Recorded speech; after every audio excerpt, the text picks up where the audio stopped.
Okay, this is the personality theories class, and we're going to talk about Freud today.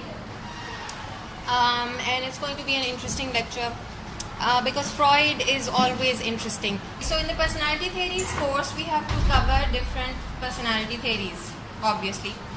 And we are beginning with the Freudian theory of personality. And this is because Freud's theory is the first personality theory, the first formal personality theory which was given in modern psychology after the advent of what we call modern psychology, right? Modern within inverted commas. So it isn't like this is the first personality theory to ever be given by anyone. It's not. And many different personality theories were given previously by people who were not psychologists. But after scientific empirical psychology came into existence in 1879, after that, this was the first theory which was formally proposed. It was the first personality theory. We've talked a little bit about what personality is. We have not so far talked about what a theory is. We'll talk about it, inshallah, in some next lecture. But a theory is basically an explanation of a phenomenon. It's a collection of interrelated concepts, you can say. So okay, and we talked about what personality is, and we discussed a definition. Okay, so Freud gave us a theory, and actually Freud is one of the most important psychologists. Also, he's a very famous person. So he is the kind of person who's famous outside of psychology as well. He's the kind of figure that is generally known by other professionals. So he has had an impact on literature. He's had an impact on philosophy, sociology, and other sciences as well. And he wasn't really technically a psychologist. He was a psychiatrist, a neurologist rather. He was a medical doctor, and he was a neurologist by profession, but he became interested in problems of a psychological nature. He became interested in psychopathology, which is the study of psychological disorders.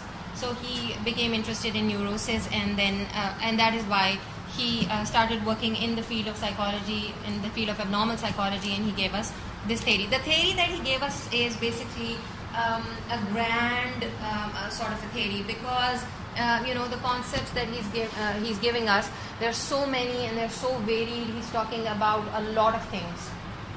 Okay, so he's touched upon a wide variety of topics. For example, he talks about he gives us an analysis of humor as well. He talks about civilizations and culture. He talks about evolution. He talks about life, death, everything. So it's a very broad theory. It's a very rich theory in the sense that it has a lot of information, and he's giving us a lot of different concepts. But the fact remains that it is a theory and not a fact. And you can contrast theories with facts. Whereas facts are established truths which are objectively true at all times and for all people.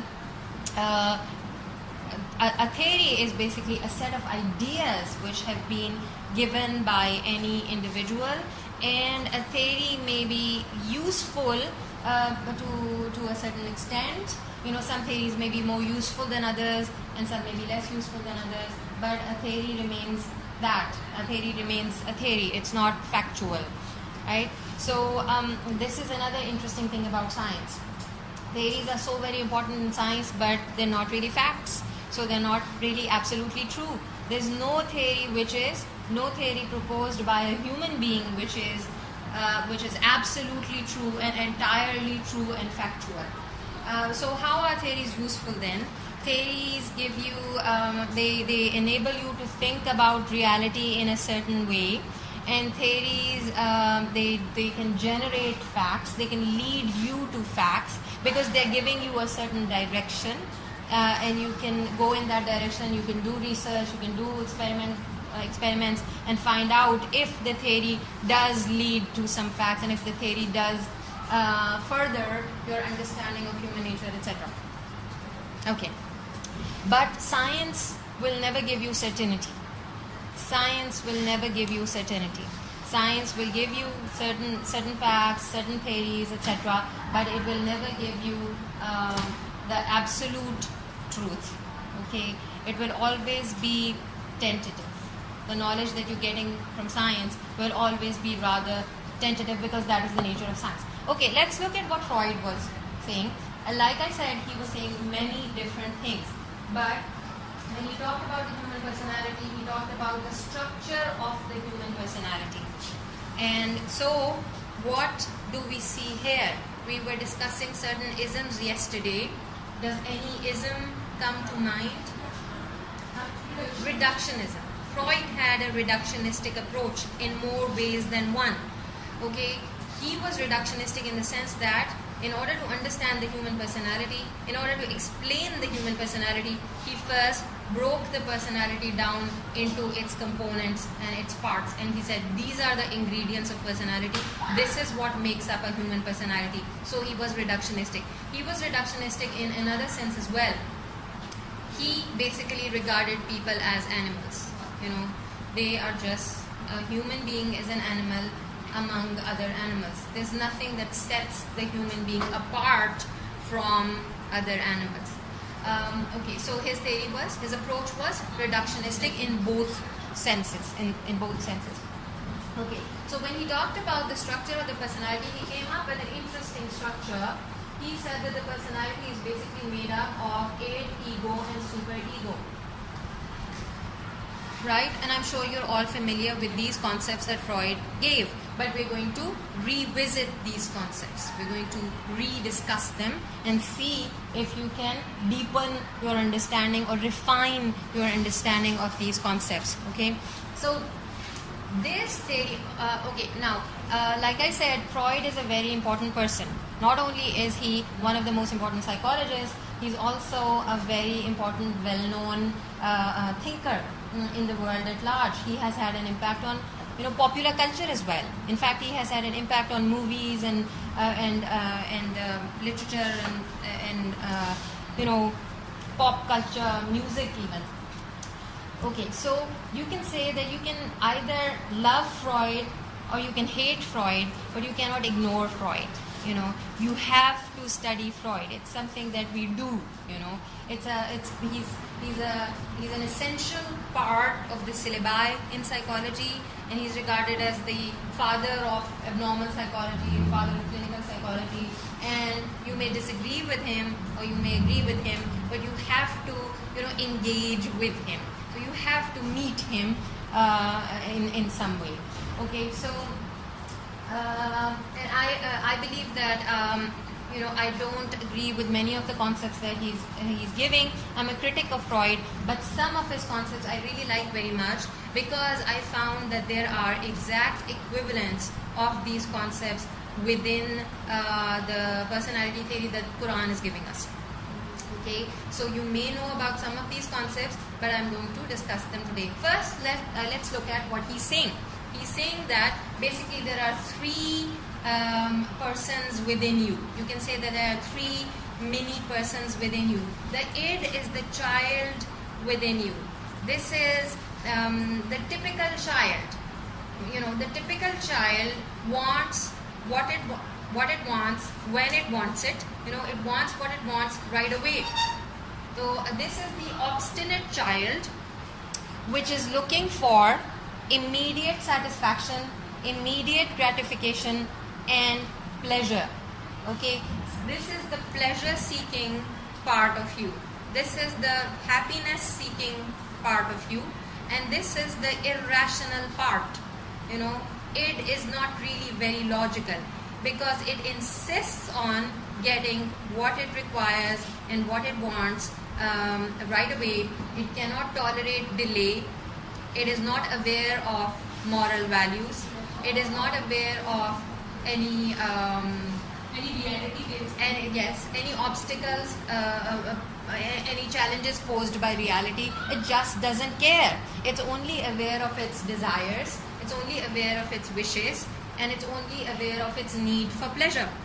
Now we all realize that there is a part of us that is rather iddish, in the sense that, you know, when we just want to go ahead and do what we want regardless of whether it is right or wrong. Okay, suppose that you are in a situation and you know that this is the right thing to do, okay, according to your own set of values. You know that this is the right thing to do, but you don't do it.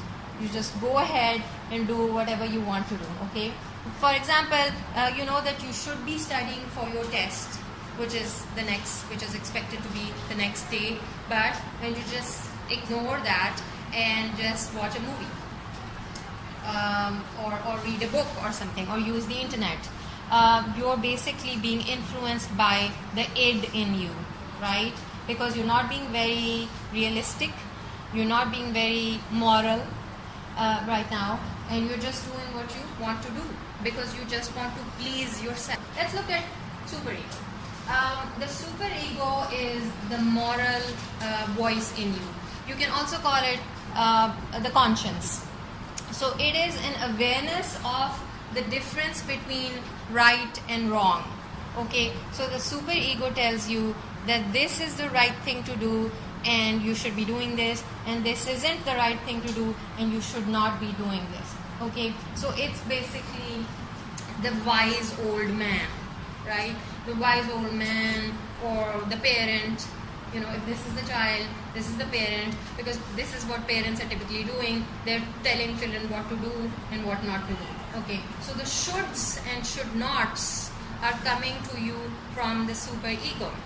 Okay, now if we only had the id and the superego, there would have been a lot of conflict within our personality, because they are so opposite to each other. The id wants to go left and the superego wants to go right, and there would have been total chaos within the personality, lots of conflict, lots of problems.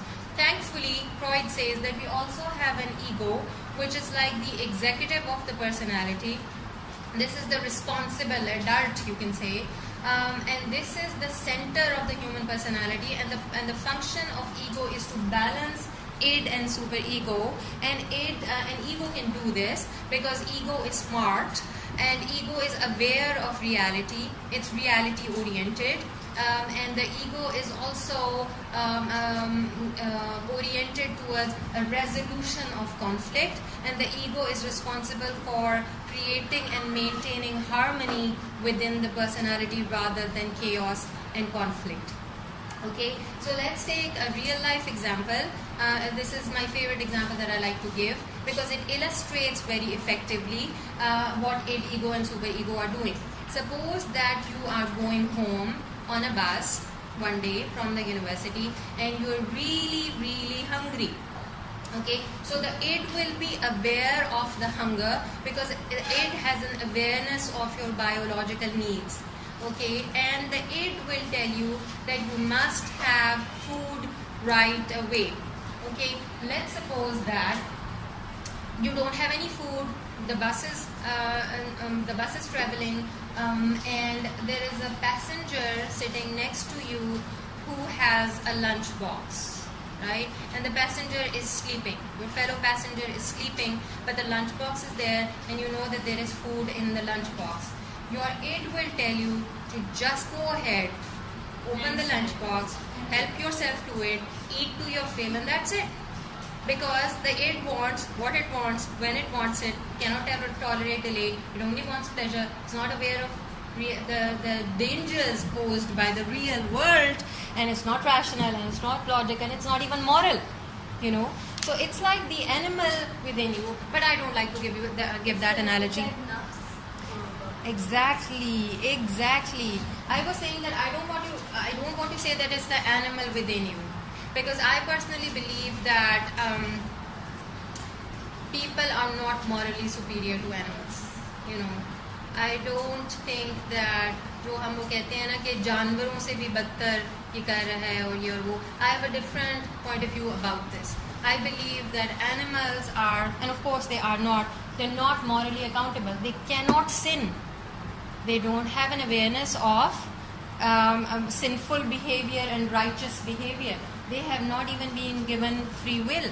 They just follow their instincts. They follow their nature, which has been given to them by God. And in that sense, they're all Muslims. They all obey their nature. They all obey their instincts. And they are not capable of sinning. They're not capable of acting in an immoral way. So, whereas people are capable of it. People have been given a free will. They are aware of what is right and wrong. So when a person murders, that is a sinful act. That's a crime. That's illegal. That's immoral. And the person does it. The person is responsible. When an animal hunts and kills another animal, the animal is not responsible. The animal is just following its instincts and nature. So I wouldn't want to say that since the id is irrational and illogical, it's like an animal, and people are and human beings are superior. So let's just say that id is a child. Okay, and now we come to the interesting part. We find exact equivalence of these concepts within the Quranic concept of the human psyche. Okay. So when you look at the Quranic concept of the human psyche, you are amazed to find that the Quran uses a term which is known as nafse amara, which is exactly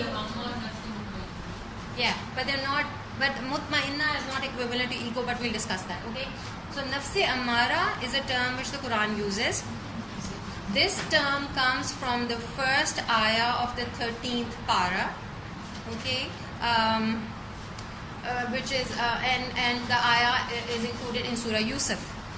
So it's basically a quote by Hazrat Yusuf, and he says, وَمَا أُبَرِّئُ نَفْسِي إِنَّ النَّفْسَ لَأَمَّارَةٌ بِالسُّوءِ. And he says that I do not absolve myself of responsibility. I don't say that I am innocent. I don't absolve myself of responsibility. And إِنَّ النَّفْسَ لَأَمَّارَةٌ بِالسُّوءِ. Indeed, the human self or the human nafs, the lower self, indeed it incites you to evil. It tempts you to do evil, or it instructs you to do evil. Now the word amara, nafs means self, and you can call it nafs amara is a lower self, and amara, the word amara is related to the word amar, alif mim re, which means instruction. Okay, so nafse amara, this implies that this part of the human self is a very strong and powerful part of the human personality. So when you're tempted to do something wrong, that is a strong temptation, that is a strong urge which is not easy to resist, and the test is to overcome that strong urge. For example, when you become really, really angry, what you want to do is to just express that anger and say whatever comes to your mind. You just want to shout, you want to be rude, you just want to get that anger out. But the right thing to do in that situation will be to be patient and to display patience. Anyways, so he says that, so this is the id, and the Quran is also telling us about this, and this is the lowest level of the human psyche, or the lowest level of human personality.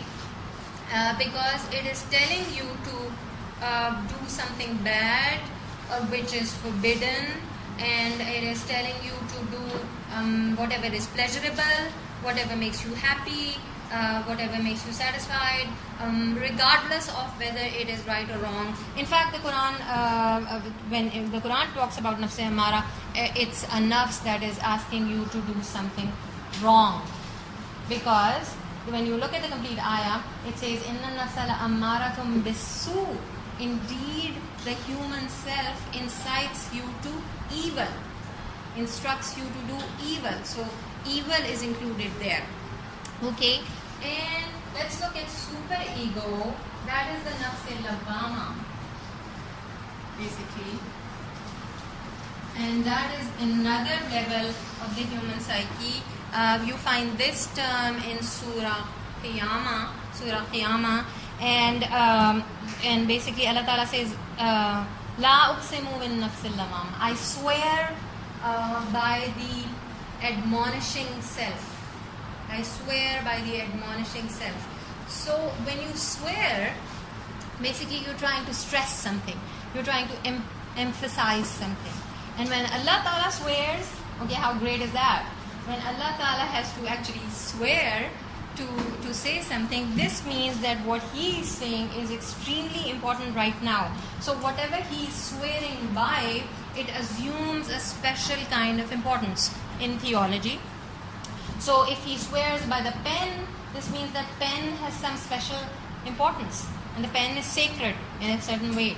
Okay, and now he's swearing by the nafs al-lawwama, he's swearing by the superego. This means the superego is a very special part of the human psyche, and it's also a very important part of the human psyche, and you can say that it's a sacred part of the human psyche. So when he's swearing, he's stressing upon it, he's giving a lot of emphasis to it. This also means that he is trying to stress the reality of the nafs al-lawwama, that it is an established fact, that it is a part of people, and it is a part of people all over the world, regardless of what period of time they belong to, regardless of where they live, regardless of their age group or even their religious denominations. It doesn't matter. Every human individual has an essential understanding. Okay, they may differ about the specifics. Is this particular act wrong, or is this particular act right? They may differ about that, but they do not differ about the fact that essentially there is the concept of right versus wrong. They have this concept of right versus wrong. It's a universal concept which is ingrained into the human psyche. So you won't find people who will tell you that everything is equal. Nothing is bad and nothing is good, nothing is better than something else, nothing is worse than something else. They will differentiate. They will differentiate. So for example, a religious person who's conventionally religious will tell you that homosexuality is bad, right? And heterosexuality is okay and normal, right? And another person who may be an American or a European living in the 21st century, living in 2018, may tell you that homosexuality is okay and not and rejecting homosexuality is bad. Okay, here too, although they have a difference of opinion about homosexuality, whether it's okay or not, but still they are both making value judgments. They're both coming to some decision about what is appropriate and what is the right course of action. Okay, so Allah Ta'ala swears by the nafs al-lawwama. This word comes from another word, and basically this means the scolding nafs. The scolding nafs, because when you do something wrong, you experience a sense of guilt, you experience some shame, some remorse, some regret, you feel bad, you know that you've done something wrong, you've transgressed a limit, you've sinned, etc., etc. So this is the nafs which ends up scolding you and telling you that you should not have done this, and this is a voice that we all recognize, right? When you bunk a class, pata nahi, you can the voice can weaken, okay, this force within you, this natural part of you, you can kind of suffocate it. ज़मीर ये conscience है और ये ज़मीर है, और कुरान इसको नफ्स लवामा कहता है, and swears by it. तो लेकिन ज़मीर आपको पता है कि सो भी जाते हैं, बेहोश भी हो जाते हैं और मर भी जाते हैं, ठीक है? तो ये इसके कुछ लेवल्स होते हैं, तो उनको हमने जगाना होता है, झंझोड़ना पड़े तो झंझोड़ें, पानी शानी फेंकें, अलार्म लगाएं 4-4, लेकिन उठा लें उनको, राइट? सो और दूसरा क्या है, जो आपकी natural sense of right and wrong है ना, उसको कल्चर शेप करता है, ठीक है? तो कल्चर उसको डिस्टॉर्ट भी कर सकता है और कल्चर उसको प्रिजर्व भी कर सकता है. So these are complicated matters, you know. और कभी कभार कल्चर क्या करता है, बिल्कुल उल्टा कर देता है सब कुछ. जो अच्छा होता है वो आपको बुरा नज़र आना शुरू हो जाता है, और जो बुरा होता है वो आपको अच्छा नज़र आना शुरू हो जाता है. So it's all pretty complicated. लेकिन ये है कि since we're talking about this, let me also tell you that the Quran, one of the names of Quran is Furqan, and you can translate it as a criterion. But देखिए इसमें से आपको कौन सा उर्दू का लफ्ज़ नज़र आ रहा है, आपको किसी उर्दू के लफ्ज़ से मिलता फर्क. So the Quran is the criterion which enables you to differentiate between right and wrong, and it's a criterion that does not change. So it's something solid that you can hold on to, you know. Otherwise cultures can confuse you, different philosophies and theories and religions and perspectives can confuse you, but if you hold on to the Furqan, this will hopefully enable you to differentiate right from wrong, and it is an unchanging criterion. So this gives you your rock. This is your rock of stability in a confusing world. Okay.